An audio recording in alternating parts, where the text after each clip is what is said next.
Mkurugenzi, turudi kwenye kongamano la ununuzi wa umma kwa mwaka 2026.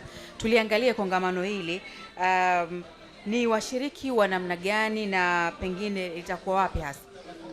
Asante sana kwa swali zuri. Na mimi nianze kwa kusema karibu Arusha.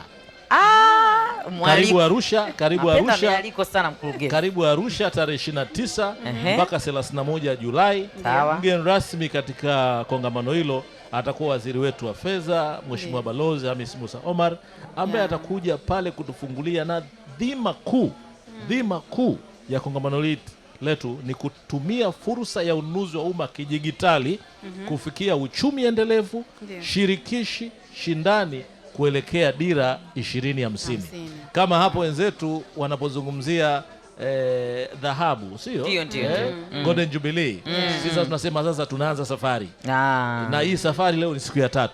Kwa hiyo karibuni, tunasema wakuu wa taasisi wote karibuni, wataalamu katika tasnia ya ununuzi wa umma karibuni, wahandisi karibuni, wanasheria kwa sababu wanashiriki katika michakato ya mikataba karibuni, idara zote tumizi karibuni, wazabuni, hata wale ambao hawajafikia kuwa wazabuni lakini wanania na tamaa karibuni, wadau wote. Na sisi mwaka huu tarehe 29 mpaka 31 tunataka sekta binafsi, ili mje mtuambie changamoto ni zipi, nini tukifanye bora katika mfumo wa ununuzi wa umma, kama kuna miongozo ya kurekebisha. Sisi sio ambao tunaamua nyie mnataka mfanye nini.